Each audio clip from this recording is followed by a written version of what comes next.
Bombo Joseph Timothy Rivera. No? Bombo Joseph, magandang gabi po at welcome dito sa Bombo Radio Rojas. Yes, isang maganda at mapagpalang gabi dyan sa inyo, sa Rojas City at sa buong Pilipinas, at magandang hapon din po para sa ating mga kababayan Pilipino dito po sa Doha, Qatar. Okay, so Bombo Joseph, no, unang-una po, nais po nating alamin kung ano po yung mga latest kaganapan dyan sa may Qatar. Ang latest pong kaganapan dito sa Qatar ay lampas alas 10 po ng umaga kanina ay nagkaroon na naman po ng isang alarm sa amin.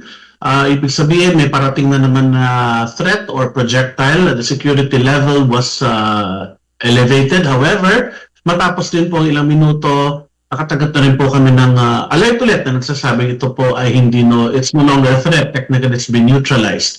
However, ang nakakapagtaka lang po dito ay nag-alarm po ito matapos lang po mangako o magsalita ang presidente ng Iran na hindi na raw nila lulusubin ang kanilang mga kapitbahay na bansa, maliban na lang kung may mga American attacks na magmula sa mga bansang ito. Sa panahon nga sa mga oras na to, bagamat tayo po ay nakatanggap ng konting ginhawa dahil nga sa balitang ito, may agam-agam pa rin tayo kasi hindi naman po talaga natin alam kung ilan po ba talaga ang nagdidesisyon dyan sa bansang Iran. Kung matatandaan mo, Bomba Rodney, itong mga nakaraang araw, inatake na rin po ng Iran ang aming mga power facilities, ang industrial area, ang airport. Subalit sinasabi pa rin nila na hindi raw nila ito inaatake at mga US facilities lang inaatake nila. So merong inconsistency. At ganoon din yung nangyari halimbawa doon sa airport ng Azerbaijan. 2 drones po ang dumapo doon. Pero ang sinasabi nila hindi daw sa kanila nanggaling. Kaya sa panahon ngayon, tayo pa rin po ay nag-iingat. Bagamat ating pinasasalamatan ang Pangulo ng Iran sa kanyang pagsabi na hindi na sila lusob, we are not keeping our guard down. No? Kailangan maging anisto pa rin tayo.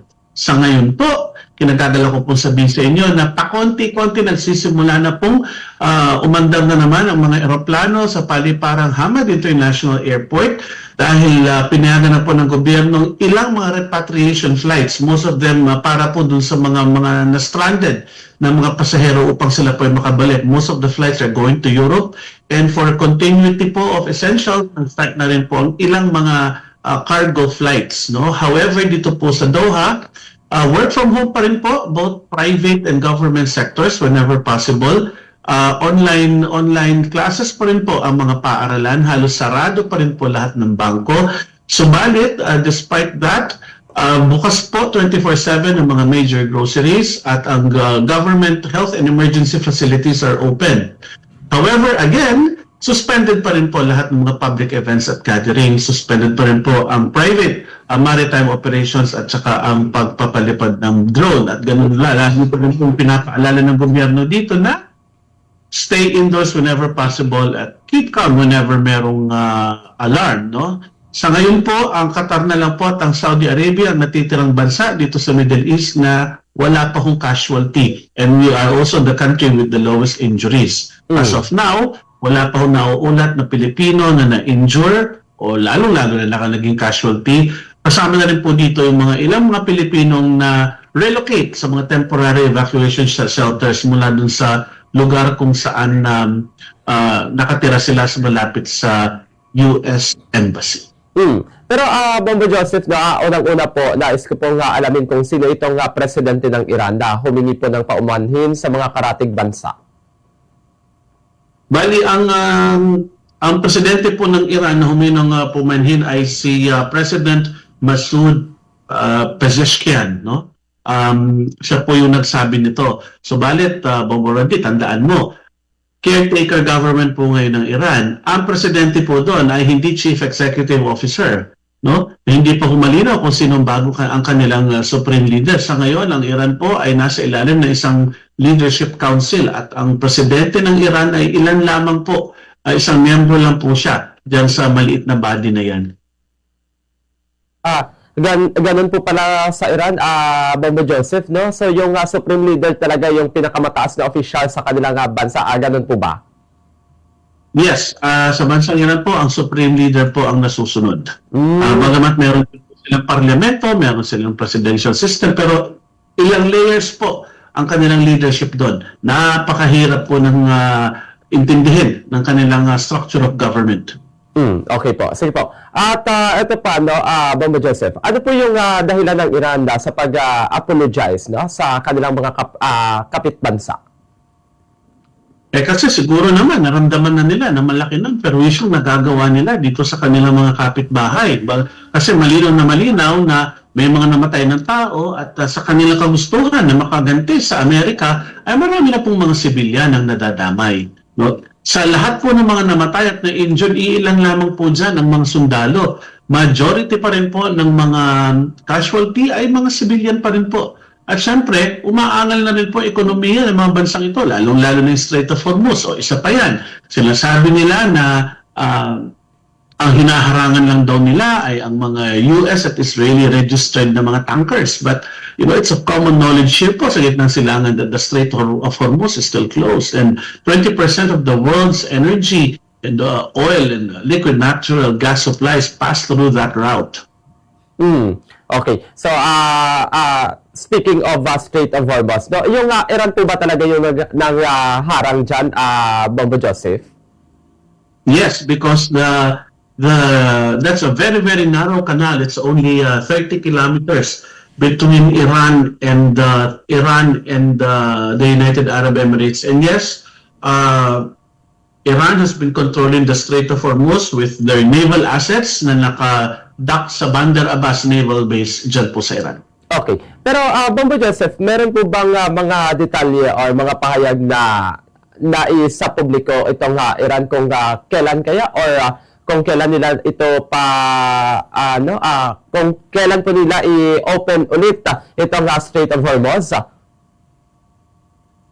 Well, una-una, hindi nila inaamin na kinlose nila to begin with. No, that's the problem. They never admitted that they closed it. Ang sabi nila, nire-restrict lang nila, hindi nila pinadadaan yung mga American at mga Israeli registered na mga tankers. Dahil talagang sinabi nila, pag dumaan yung mga yan, talagang susunugin daw nila. So, hindi natin malalaman pa yan clearly. Wala pang confirmed na linaw kung ilang barko na ang nakadaan dyan. Pero, ang kiniklaim na po ngayon ng Lloyd's of London, ng pinakamalaking insurance company sa buong mundo, na talagang bilyong-bilyong halaga na po ng mga vessels ang nakaangkla, no? Nakaangkla sa magkabilang side ng Strait of Hormuz. Hindi sila nakaangkla lang sila, hindi sila umaandar, inaantay pa talaga nila na siguradong humupa na.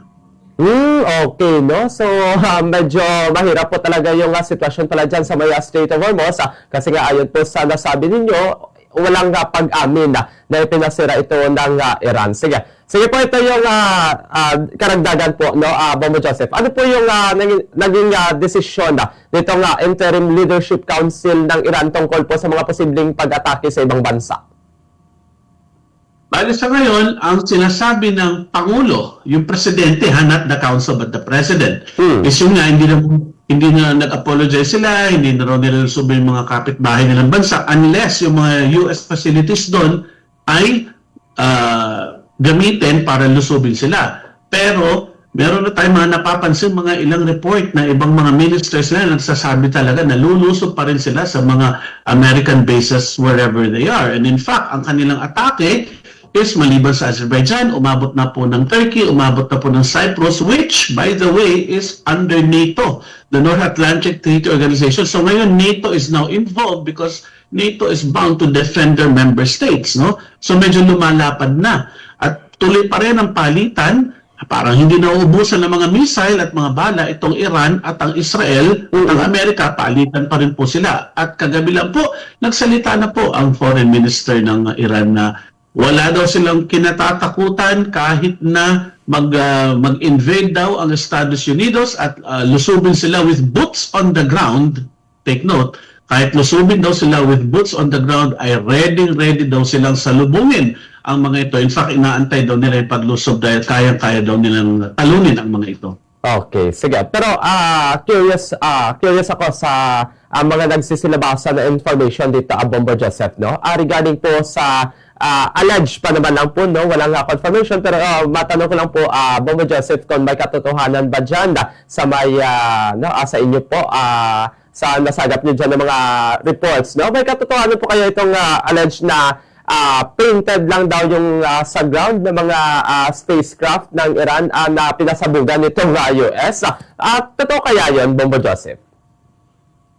Hindi ko po masasabi yan, pero may mga lumitaw na pong mga larawan mula sa mga regional news outlets dito na merong mga 3D painted mga aircraft sa tarmac at napagkamalang live ng Amerika at ito ay kanilang binomba. Pero hindi na po ito luma, no? Hindi po ito bago, lumang tugtugin na po ito. This has been a strategy by both sides since before. Even the conflicts last year, meron na pong ganyan.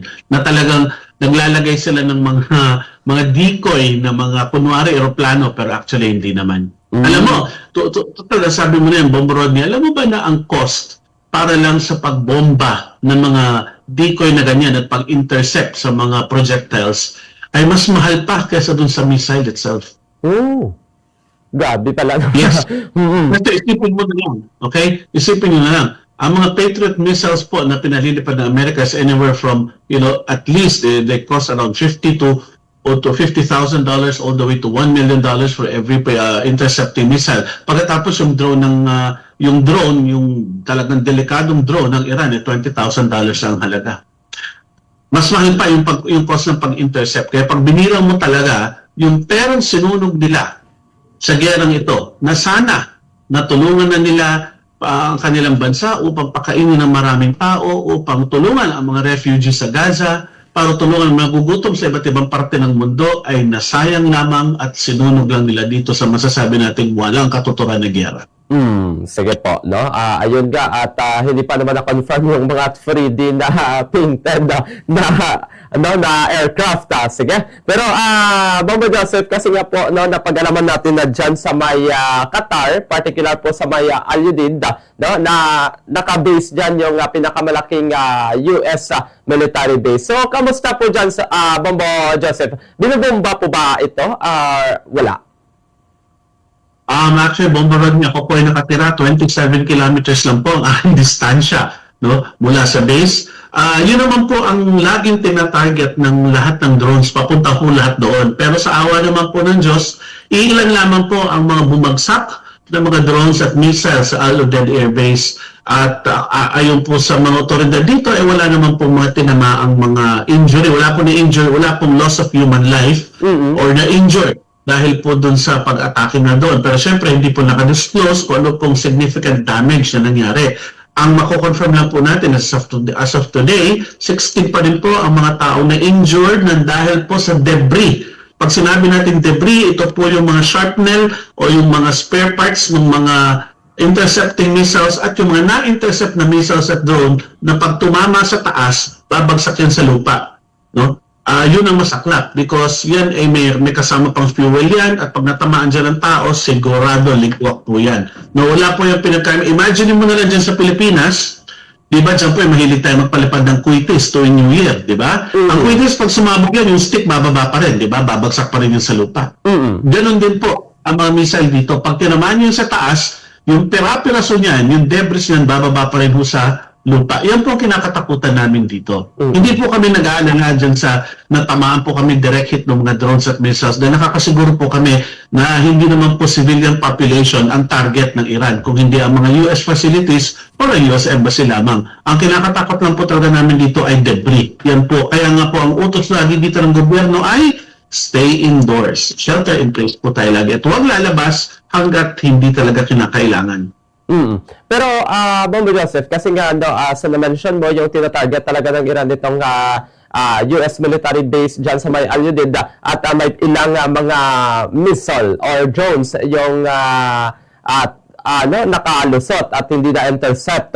So, may mga minor damages na ba ito yung base, Bombo Joseph? Well, ang pinalabas lang nila so far in public is that yung isang radar system nila, yung isang early warning system, ay na-damage. Isa sa mga radar nila that could track up to 5,000 kilometers has been damaged. Day 2 or day 3 pa lang yata na damage na po ito.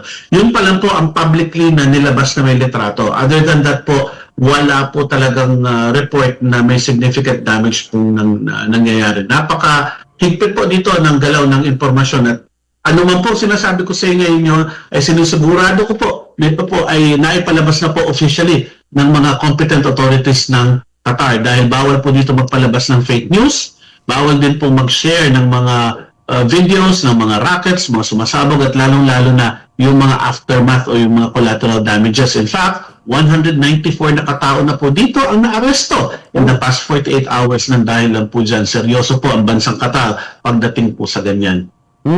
Okay, sige po, no.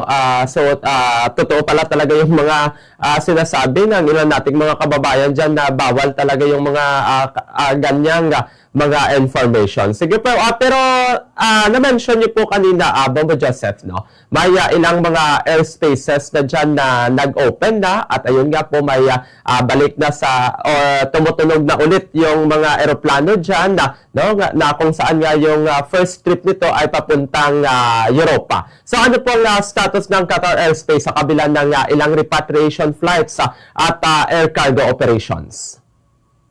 Sarado pa din. Sarado pa rin at hindi pa malalaman kung kailan babalik ang regular schedules. No? Kaya nga man po ang Qatar Airways ay nag-offer na po ng full refund at free rebooking para po sa lahat ng mga apektadong flights mula February 28 hanggang March 15. Okay, sige. Pero, Bombo Joseph, no, speaking of repatriation, mayroon na po bang approval dyan sa Maya, Qatar? Yun po pag sinabi natin repatriation, yung iba't ibang bansa po nag-start na po mag-repatriate ng kanilang mga nationals. Siyempre, namumuna po dyan ang Amerika at saka ang Britanya. Unang-una po yan. Although narinig na po natin na nag-start na rin po mag-repatriate ang mga citizens ng Kazakhstan at saka Singapore. Sila po ay nag-travel by land papuntang Oman. At sa Oman po sila nagte-take off, okay? Pero sa atin po mga Pilipino, wala pa hong information whatsoever. Although napabilang na po ang Qatar sa ilan sa mga bansa kung saan may mga ilang Pilipino na humihiling na po na ma-repatriate sila pabalik sa Pilipinas. At sa ngayon, in total po dito sa Middle East, nasa 2,000 na po ang mga Pilipinong gustong umuwi na po ng Pilipinas. Okay. So far dyan sa Maya, Qatar, no, wala pang mga Filipino na nag-repatriate. Tama po ba, Bombo Joseph?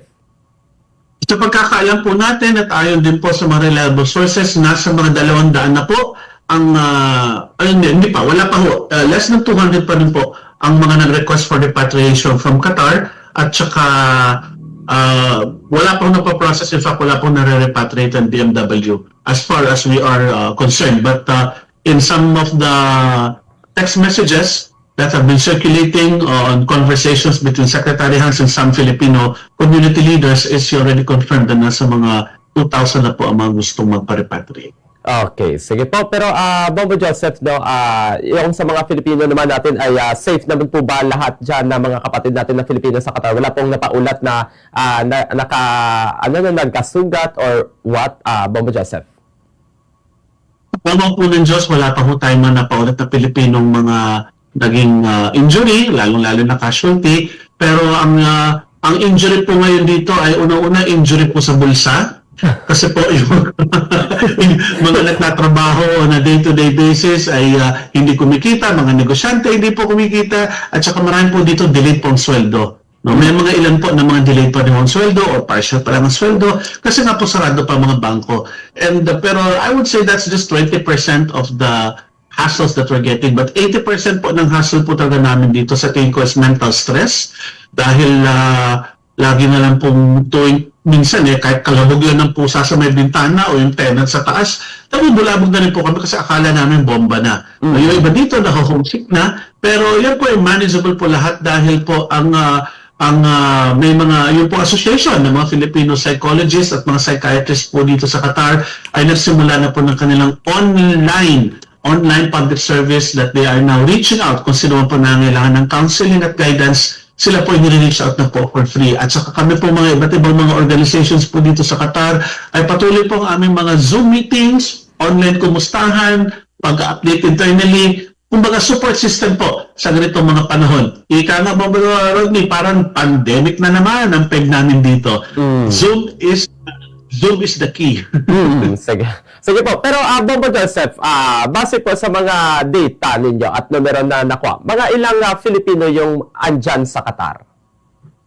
Nasa mga 260,000 po kami mga Filipinos dito po sa Qatar. Wow, ang dami.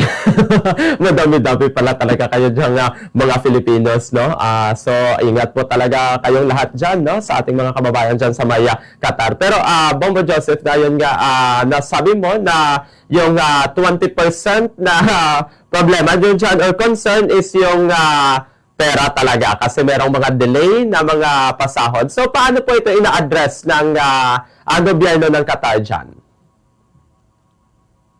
Well, wala po magagawa ng sa ngayon ang Qatar, pero sinisiguro lang po nila ang murang bilihin ay available po sa amin 24/7 at lahat naman po na kailangan ng tulong ay tumawag naman po sa embahada natin at sila naman po ay ready po tumulong pagdating sa mga bagay na ganyan. Nagdadamayan po kami dito. No? Kaya po mga charity organizations kahit pa paano na nagdo-dole out doon po sa mga nangangailangan. No? Kami rin paminsan-minsan pag may mga kaibigan kami alam namin kinakapos ng supply, ano ba may isang box ng tubig o ilang kilo ng bigas, kami po ay nagtutulungan po dito. Wala po problema din. Kampante po kami na ito po ay matatapos din at bagamat nandyan po ang panganib, kami po ay confident sa pamumuno ng aming Emir ng Qatar na si Sheikh Tamim Al Thani sa kanyang superior na pamamalakad sa pagprotekta po both the citizens, the residents, and the visitors in Qatar. We have a very, very strong Amiri Air Force, Amiri Naval Force, at sa ngayon po, Bombo Rodney, gusto po sabihin sa inyo na kasama na po ng Qatar Amiri Air Force ang Royal Air Force ng Britanya, ng UK, na sumasalubong po sa mga nagdadating mga missiles at mga drones mula po sa Iran. Okay. So overall po, Bombo Joseph, ano itong mensahe ng Pangulo ng Iran na tungkol po sa karapatan ng kaaway at sa pagsunod sa international na batas? Ang sinasabi po ng presidente ng Iran, unang-una, ititigil na raw nila ang pag-atake sa kanilang mga kapitbahay na bansa for as long as hindi daw magmula dito sa amin o sa mga bansang ito ang atake ng US. That's number one. Number two, syempre, tinatawag pa rin nilang a violation of international law, massacre and genocide, yung ginagawang atake ng Amerika at Israel sa kanila. At hindi po sila sumusuko. No? Wala na silang pinag-uusapang peace talks or ceasefire sa ngayon dahil para sa kanila ay nakikipag-negotiate daw sila ng maayos sa Amerika noong nakaraan linggo at bigla-bigla na lang daw silang nilusob. Yan ang kanilang galit, yan ang kanilang nakit at kasi naman palad ay talagang sumumpa sila na sila po ay gaganti. At hinantayin daw nilang lusubin sila ng Amerika, even with boots on the ground, kaya-kaya daw nila silang alunin. Okay. Sige, Bombo Joseph, with that information, no? Thank you po talaga sa inyo. Pero baka may nais po kayong iparating na mensahe sa atin pong mga kababayan dito sa Pilipinas and also dyan sa Maya, Qatar. Sa lahat po ng mga kababayan namin dyan sa Pilipinas, ipagpatuloy niyo pong ipagdasal ang aming mga safety, ang aming mga kalagayan, at mag-monitor lang po kayo. Umasa po kayo na kami po mga Pilipino dito sa Qatar. We are well taken care of despite the impending danger. At on the light side po, yung pong mga dependents namin dyan sa Pilipinas. Alam naman pong ginigera po kami dito. Kaya medyo hinay-hinay lang sa pag-text ng, Kuya, kailan ka magpapadala? Na-transfer mo na ba? Tandaan niyo po, nagtatago po kami dito sa mga pwedeng bumagsak ng bomba. Kaya medyo isihan lang po natin pagdating po sa mga ganyang bagay. At sa aking mga kapitbahay, mga kasamang mga OFW, hindi lamang po dito sa Qatar, kundi sa buong gitnang silangan. Stay safe po tayo lagi. We always follow the instruction of the government. Keep indoors at iwasan po ang pagmamarites, pagmamarisol, at pagmemema pagdating po sa social media. Okay, sige. With that information, Bombo Joseph, sa uulitin po magandang gabi mula rito sa Pilipinas at maraming salamat po sa inyo. Magandang hapon po sa inyong lahat-lahat. Ito po si Joseph Rivera mula sa bansang Qatar. Basta Radio, Bombo. Nabatihan natin mga kabombo ang kabayan sa aton Sliman nga pagpakigangwa sa aton nga international correspondent direkta sa May Qatar with the Bombo Joseph Timothy Rivera.